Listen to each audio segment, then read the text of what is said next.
If you're searching for a job, you don't need to search for another program this morning. We'll give you some tips coming up next on Carolina People.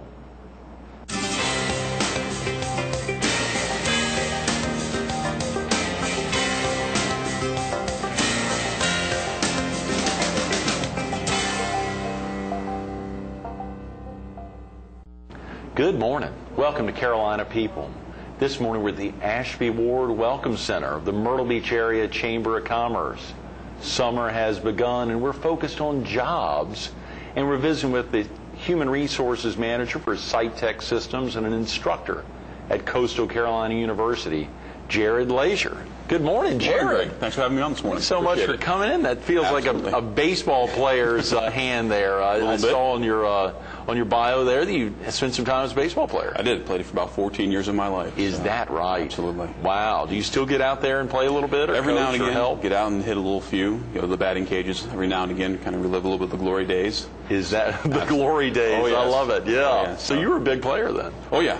Played for quite some time as a utility player. Pitch, catch, outfield, first, third, all over the place. When you were growing up, did you ever think maybe that would be what you do? That for a would little be while. your For a little while there. Oh yeah. But unfortunately, the opportunities just didn't kind of present themselves, and then got to college. It kind of became time for a choice to be made, either academics or athletics. Saw their athletic schedule and chose really kind of a time to make a hard decision. Which one was it going to be? Which one I feel is going to be the best opportunity moving forward? And I opted for the academics. Golly, for teenagers or late teenagers, that's oftentimes such a difficult decision, because you know that it was yearning there, or maybe breaking it big, single A, then double A, then triple A, and then who knows what after that. And then to be able to make a concerted decision there and decide on academics, that's a big deal. It was a many struggle night process just going through. Do I think I can make it? How far do I think I can get?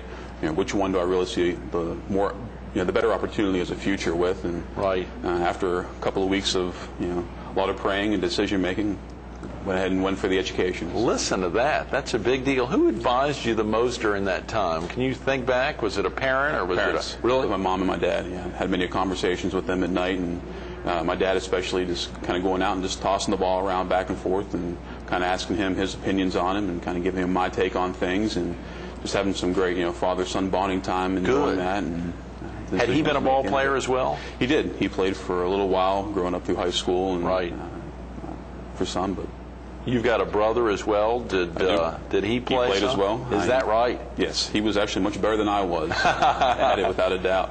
But he decided to quit during the middle of high school and actually switched over to track and field. He started throwing shot put and discus for a while. Really? So another big guy. Yeah, viewers probably can't take in that you're a big guy sitting there in the chair. But how exciting coming in on thanks again for getting in, and obviously jobs with the heat of the summer and summer kicking in, and part-time employment on the Strand really ramping up. But of course for our viewers in the PD and southeastern North Carolina, there's a job pursuits going on all year long. Absolutely.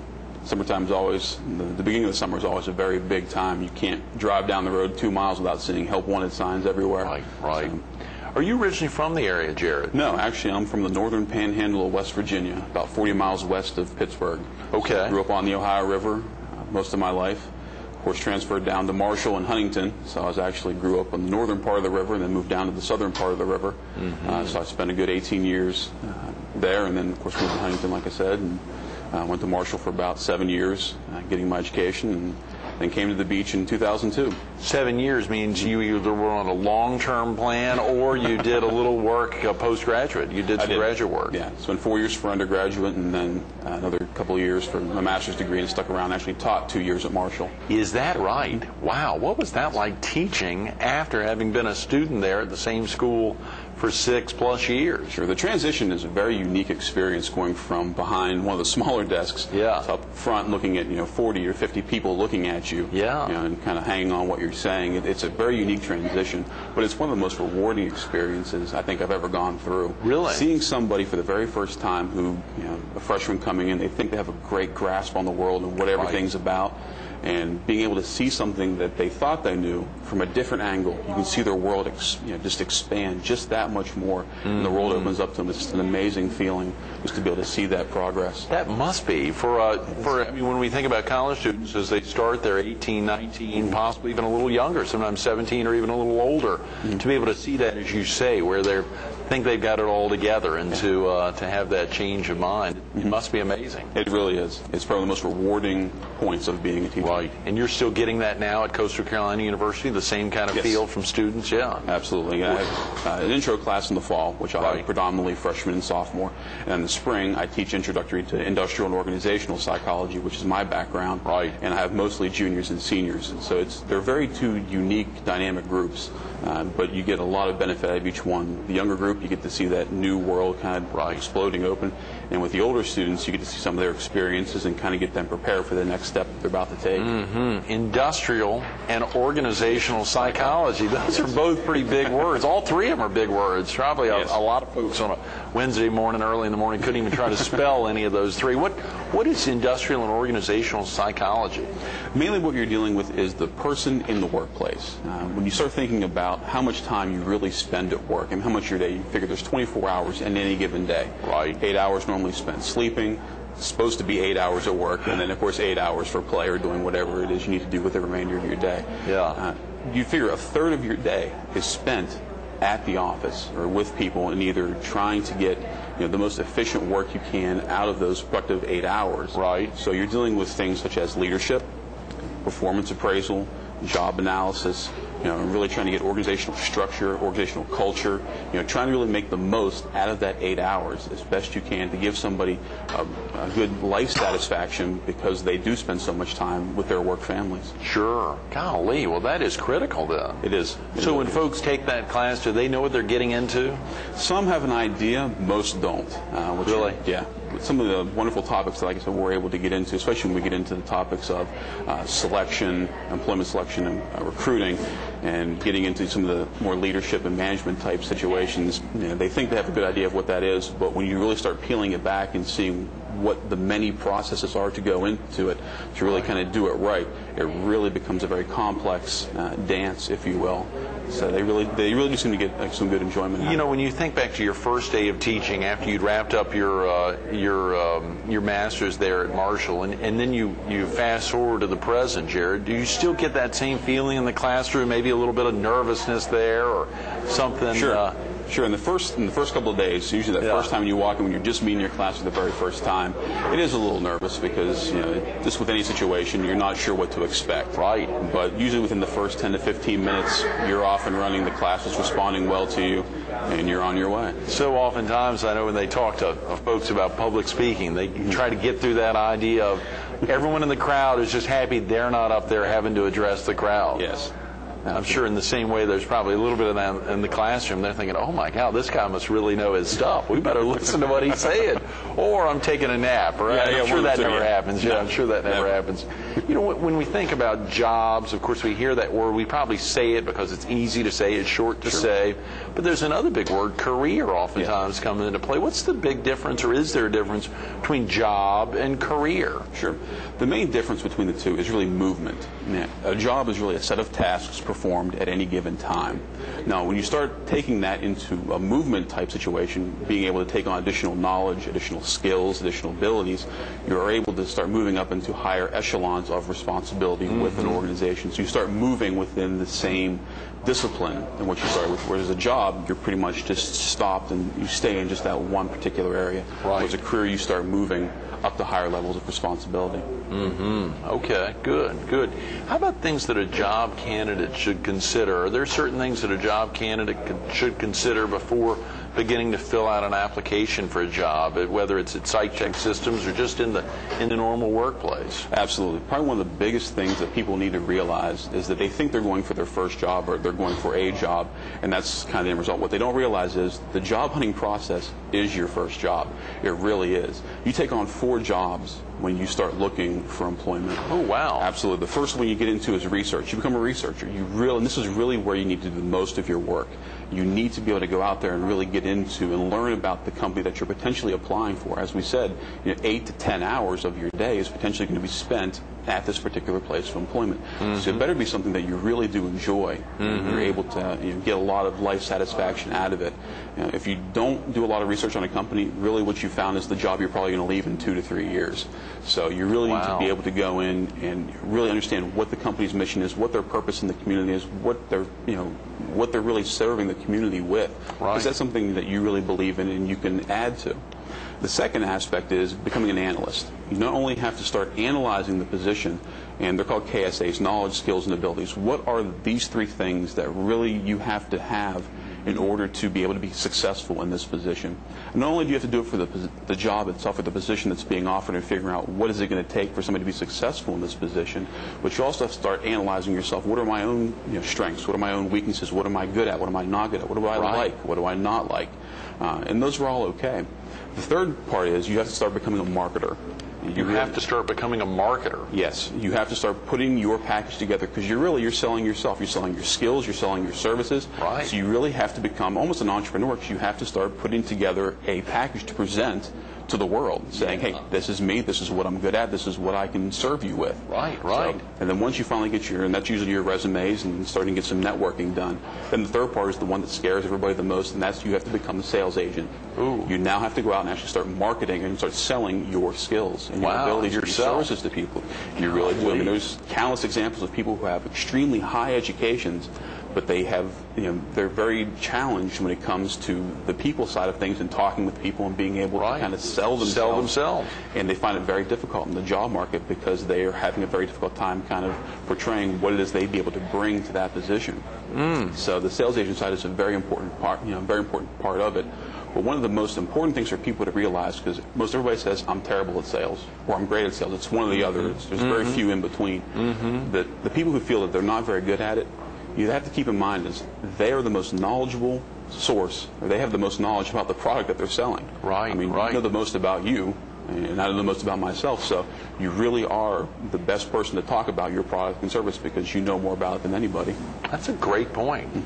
Do you find that folks who do have that ability, who have that difficulty of trying to sell themselves, that they either have something pent up that they could be a tremendous resource in the workplace? I mean, you must find that often that folks just don't have the ability to sell themselves. Someone thinks, my God, I could never do that, or I wouldn't be good at that, even though they may be good as heck at that. It's a little bit more of a challenge, and sometimes you kind of have to try to bring them out of their shell, and it really kind of turns on to the recruiter's side and their responsibility to try to really dig in there and try to get some of the information out of this person, because you do realize that an interview process is a very nerve-wracking thing for the job candidate sitting across the way. Right. They're nervous to begin with, so one of your responsibilities are trying to make them much more comfortable so that they can present the best side of themselves, so you really can get to know them. Where do you, when you're doing hiring there at SiteTech, not to put you on the spot, but do you try to get in a comfortable setting, maybe outside of your office? You try to go to a nondescript area, or maybe as an office, a comfortable setting in your own office? Well, what are some of the things that you do yourself to make sure to try to get that person to relax? Because as you said, it must be a very disturbing or uncomfortable position if someone's trying to project and sell themselves. It is. A lot of it really depends on the position that you're going for. If it's a non-public type position or a non-high level of stress type position, in that case you can try to relax the mode a little bit more. But if this person's going to be dealing with a high pressure, high intensity type of position, you want to kind of increase that to see how they're going to react to it. So in many of the cases, a lot of it's just starting off with kind of rapport building conversation with somebody, trying to put them at ease and letting them know, it's okay, we're just going to sit here and talk a little bit about some things, and we'll kind of move into a little bit more of a structured format later on. So you really try to want to encourage them to just relax and let them even know sometimes, hey, you know the most about the topic we're about to discuss, so you have the advantage in this conversation, I don't. So a lot of times that'll really kind of help them to open up a little bit more. That would, and during that free flowing time, I'm sure you as an employer, as a human resources manager, can probably pick up quite a few nuggets during that time, as well as so it's both a good time for that person to calm down a little bit, as well as for you, the potential employer, to really get in on them. And you pass that on to students as well, I'm sure. Yes. That's a big deal, Jared. Well, when you think there's so many aspects that go into it, and we've got a whole lot of questions that we'd like to go over. What about if a candidate has very little job experience? What are some of the things there for somebody? And one other thing I was thinking about is you were saying that if an employer is putting in blind ads, is there a way for a candidate, I guess they will find out ultimately before they go in for the job interview who the potential employer is, but so oftentimes because of someone who's in that existing position, they may have to run a blind ad to try to find a candidate. Sure. And that's not too uncommon, especially like you said, if somebody actually is still occupying the position that the company is looking for. For those that do have a little bit, little experience or no experience at all, and this is probably one of the biggest ones that most college students, entering the job market experience for the first time. It's that wonderful catch-22 that you run into, because when you start getting into some of the job ads, you start seeing needing 2 to 3 to 5 years of experience. Right. So then you're left wondering with, okay, I need the job to get the experience, but then you need the experience to get the job. So it's that wonderful, problematic quandary that you find yourself in. So one of the things that most students, I try to encourage them to do is focus on your education. Focus on some of the classes that you've taken. You may have worked on some projects that you may be able to explain a little bit more of the skills and abilities that you have in that area. If you don't have anything really to kind of put down a resume, volunteering is a great way to build up a resume very quickly. Really? Most places are looking for anybody that they can get to come in and help out. And a lot of times you can pretty much write almost your job description when walking into a volunteer situation, because they are in that desperate a need of people to come in and help out. So you can really start showing some leadership skills, take over some responsibility, and try to really, create the results that you're looking for, something that you can actually then go into a job interview with and be able to talk about at that point in time. And one of the other things I would really encourage students to do, new job candidates to really get into, is use the job hunt really as a way to show how dedicated you are to the potential profession you're about to get into. Go out there, do some research, separate yourself. Potentially some people actually will call up the potential hiring manager or somebody within the company and want to interview them. Let them know, hey, I'm just a recent graduate. If you wouldn't mind 5-10 minutes of your time, I'd like to know a little bit more about your industry, kind of what your position is, what you do. I'm kind of thinking of getting into that type of environment. And kind of see if you can give me some help in kind of searching for that. And a lot of things start happening when you do those types of things. It shows initiative a lot of times. And also, sometimes you can start building some good networks that way, because it gives you an opportunity to talk with somebody about what they do, and they may know somebody else who has a position open that you may be a perfect candidate for. So now you're not only going in blindly, you now have a referral going into that new job. That is tremendous. Do you find that happens often, Jared? Not too often. Not too often. You really don't. But when it does show up, you really pay attention to that person, because somebody who takes the initiative to really get in there and try to make something happen and really show that, hey, I'm here, I understand, I don't have a lot of experience in it, but I have the determination to make something happen, that goes a long way. I was talking to our copy editor recently at the Herald, and she was mentioning one of her good friends is finding that she has too much experience when she goes out for job interviews. And I guess prospective employers just say, what's the reaction? I mean, that must be a difficult thing for folks to hear, because oftentimes they're just desperate to get a job. It is. The resume, unfortunately, in that situation, like you just explained, can almost work against you, because as a recruiter myself, when I see something come across the desk that has, if I'm hiring for a sales position, I see somebody who has 10 to 15 years of direct sales management experience. The initial question is, why would you want to take a step back seemingly in your career to take on this type of position? A lot of times the best way to kind of combat that is to send along the cover letter and really try to explain to them that I do understand what this position entails somewhat. So, I'm willing to take that step back because I either believe in what the company is doing. I feel the opportunity there is much greater.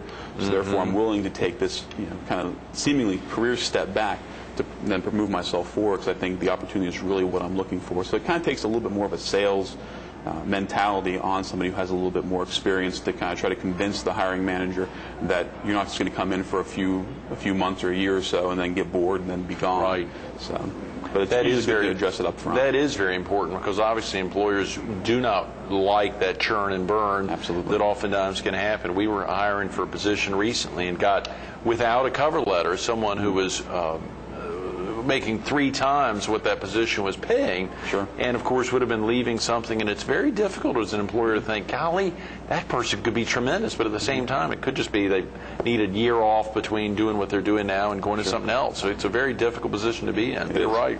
How about some of the common mistakes the candidates make? Maybe that, without sending a cover letter, is a common mistake. Sure. What are some other common mistakes that folks may make, Jared, and what are some of your solutions to make sure they don't make them? Sure. One of the most obvious ones are spelling or grammatical errors on the type of resume. I mean, that's You've never seen those, have you? No, of course not. Never. It's never And probably happened. never done it either. No.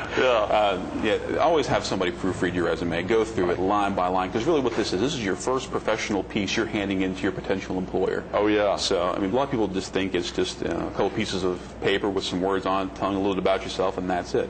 No, what this is really looked at is this is your first piece of professional work. The rest of your work potentially is going to look like your resume does. Right. So go through, take the time to really make sure everything is spit polished and looks as best as it possibly can. Yeah. This is your marketing piece. Right. Because it's going to speak for itself. There's nobody telling you, this is what this means or this is what this means. Yeah. I can only take it at what it says for face value. Right. Some of the other things that a lot of people don't think about, especially as we move into more of an email type age and people like to respond and correspond through email, is be mindful of the email return address that you put on there. I mean, you don't really want to put on there bigpartyer@aol.com. Oh, yeah. Which I've had some people send things. This is a morning show, so I can't repeat some of the email address names that people have put on there, and it makes you wonder, were you not thinking when you put this on here? You should just kind of laugh at it for a second, but then it starts to get sad after a while when you see so many of them.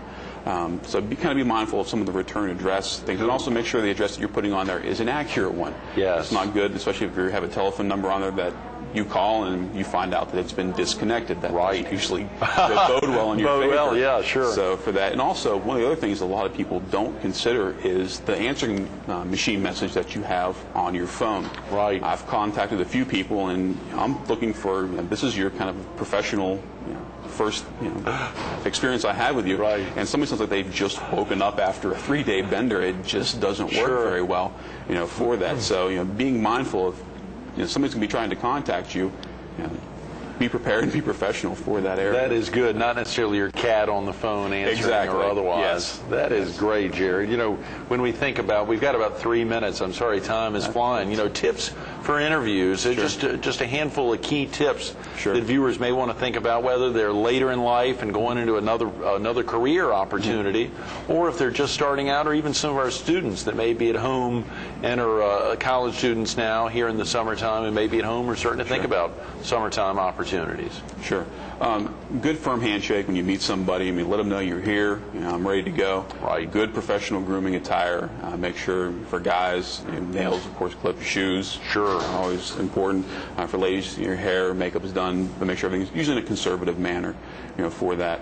Some of the other areas some people can get into a little bit of trouble with is when you're talking about former employers. You don't want to bash your former employers, even if it was a bad situation when you left, because the recruiter's thinking, well, if they had a bad experience there and it was actually this candidate that was the problem, and moving on, they'll simply do the same thing to us in our organization, so you don't want that. So you really want to keep it as professional and as positive as you can. Always lead with your most positive strengths first, whether it's a resume, whether it's an interview.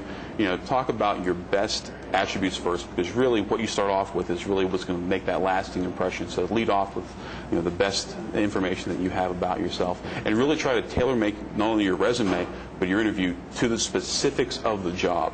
Sending out resumes, generic resumes are some of the worst ones. Oh, yeah. Really go as specific as you can to that particular position. That is tremendous, Jared. We've got a minute, and of course we focused on the candidates themselves, but for someone who's actually doing the hiring, any good tips from an instructor's point of view or a human resources manager like yourself who's skilled in the industry, what are some good tips that a potential employer needs to think about for a key hire? Sure. Know the position. Know it front to back. Have a really well-defined job description as best you can. Okay. A structured interview. Having your questions written out beforehand can keep you out of trouble and also get you the answers you really are looking for. Good. As opposed to just going into and just randomly talking with somebody. So the more you can focus on the specifics of the job and really kind of drill down on what those are, the better your success is going to be in hiring good candidates that are going to stay with your company and make a good impression and good benefit for your organization. And for a small business hire where they don't have a human resources manager like yourself, for someone who's got 7 or 8 employees, they may not know they may not have worked all the positions in there. The best way to really know that position as they're trying to fill it is to ask someone who currently has it, or what's the best way if they haven't held that position to figure it out? Sure, there are some different places on the internet that you can go that can give you some basic job descriptions as to what that position entails. Good. But if you can find someone that's an expert in that field, Right. don't be afraid. Go out and ask them what they do, kind of get a good idea as to what the tasks and responsibilities are for that position. So, because the better informed you are, the better you're going to be able to find a perfect match for that candidate. Those are great words. Jared, thanks so much. And I like your Very much. handshake. Yeah. And you're not trying to get a job either. I like your handshake. That's great. Thanks for being with us. Thanks this for having morning. me. Appreciate it. Absolutely. Stay tuned to more Carolina People with Jared Lazear coming up next. Lots of short words and acronyms, whether it's jobs, the short word of jobs, or the acronym RAMS or KSAs. We think about research, analysis, marketing, sales, or we think about clearly that KSA, the knowledge, the skills, ability. These are a lot of things that not only Jared, but in the classroom, folks are learning in the marketplace. Sitting at home right now, you need to be thinking about that. Take the time to look at yourself, think about how you're going to market yourself to others. This is very serious stuff, whether it's typos on a resume. So oftentimes if you get a resume and it's chock full of typos, you really just want to throw it away. You want to throw it away because you know that is what that person you're looking to hire is going to be doing when they're representing you to the marketplace. If you're an employer, if you're not in that position, if you're looking for a job, think seriously about it. This is your first impression. Never have a second chance to make a first impression. It's so critical. Take the time to learn more. Whether you're sat here the last 30 minutes with Jared or not, you can learn more about the job process and getting out there. The hire is a critical one. Take the time to learn more.